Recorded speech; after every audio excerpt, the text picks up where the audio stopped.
Hello everybody and welcome back. Glad to have you back with me at the shop. So today I'm going to show you how to turn your old air tools into hot rods.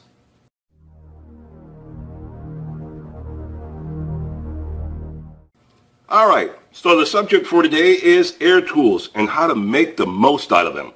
Now this is an old air tool that I've had, an impact gun that I've had for many years, and it was not very expensive at all. But it does the job for me whenever I need it to do something. And I'll show you the trick to doing that in just a minute. Now, when looking at air tools, what you have to consider is CFM, which is cubic feet per minute, and PSI, pounds per square inch. Those are the ratings for your compressor and your air tools. How much the compressor will put out, and how much the air tool needs to run properly. So those have to work in a perfect combination.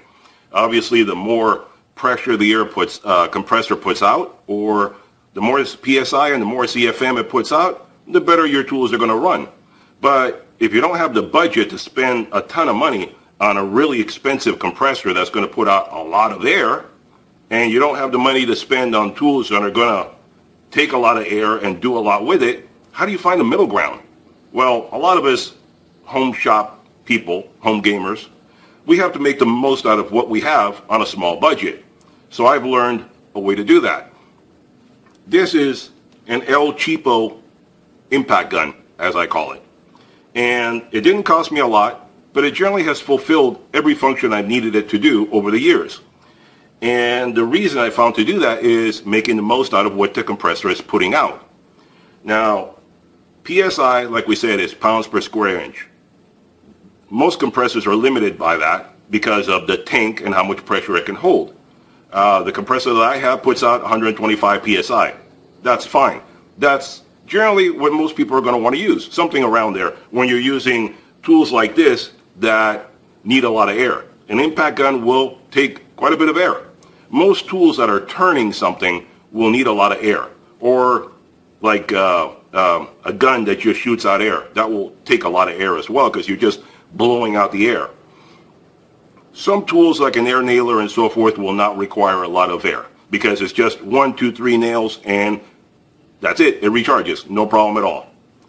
So the thing to do with your air tools is get the most out of your CFM, cubic feet per minute. Now think of it in this terms. A lot of people have trouble thinking about air, but think about water. What do you think will fill up a bucket of water faster? A hose that has water gushing through it, or a hose that has water trickling through it? The answer is obvious. Well, that's exactly what you have to do with your tool. Get more air to it faster, sooner, quicker. And that way the tool will perform much better. So what you do is normally you'll get these adapters, and there's different sizes of these adapters.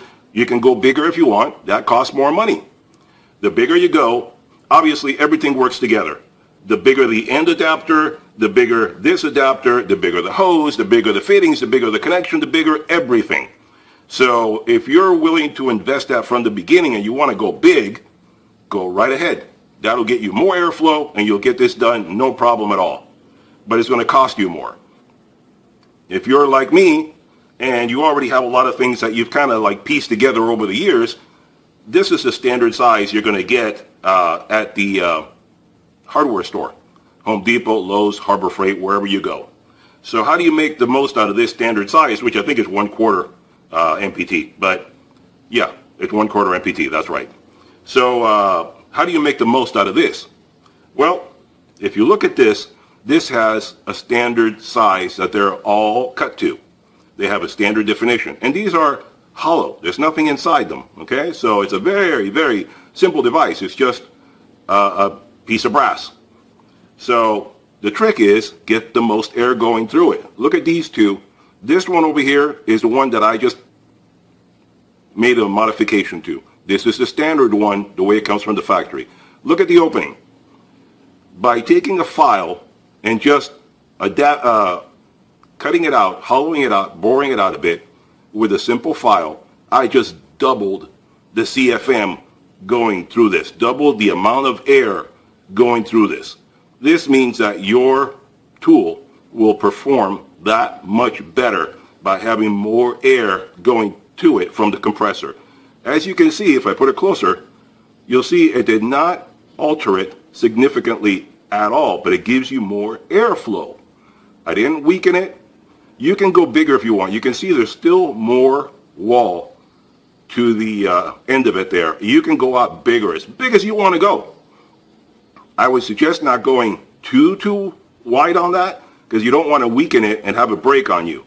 But look at the difference it makes just by boring it out a little bit. And it's not that hard. This is brass. This is a very soft metal. All you got to do is take a little file, go in there, go back and forth.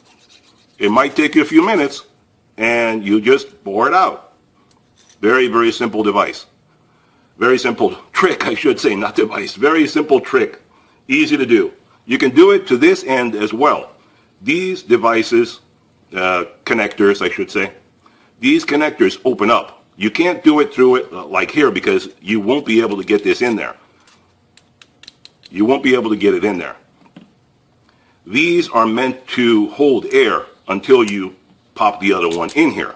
So obviously these are a little more complex than this. This is very easy. This is just a hollow piece of brass. This one though, you can open it. This is the old one that I showed you before. And I'm just using this for, ease of use. But this is one that I showed you that I opened it up and cleaned previously. Well, you can open it up to bore it out like this. Very simple. You may need to take a couple pliers and just undo it, and they unthread. Do it carefully, do it slowly. There are ball bearings and stuff in here that you don't want to go flying across the room. And see, and there's a spring in there. And you see, you can open it up, and all you're going to do is bore out this part and bore out this one a little bit, just the same as we did to the other part, and you're going to get more airflow going through here.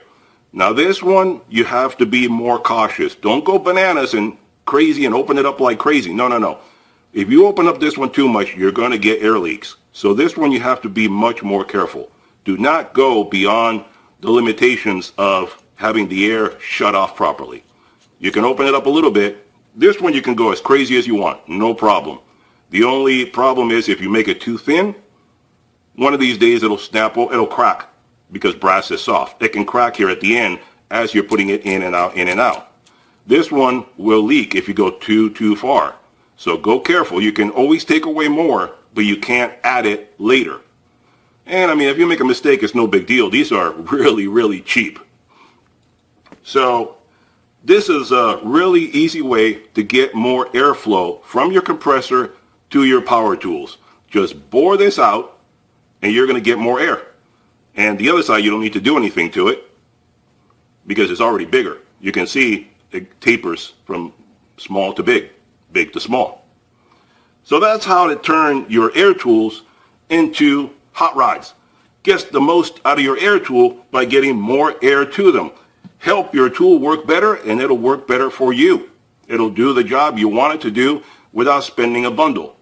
As I'm sure you've seen, you can go on the internet and you can look at different air tools that are anywhere from really El Cheapo all the way up into the hundreds of dollars. And they all have different ratings. Sure, they'll have more power, more CFM demanded, more PSI demanded, etc., etc. But if you want to do the most with the least, this is the way to do it. So I hope this helps you out. Give it a try. It doesn't cost you anything. Cost you a couple of minutes with a file, and I'm sure it'll make your tools work a heck of a lot better. Worst case scenario, if you have some of these really hard to remove bolts, maybe you'll need to get another gun, but I've been able to manage with this one for all these years. So hope this video helps you out. I'd appreciate it if you like and subscribe. Tell your friends about the video, and I hope to see you back here real soon. Talk to you later. Bye-bye.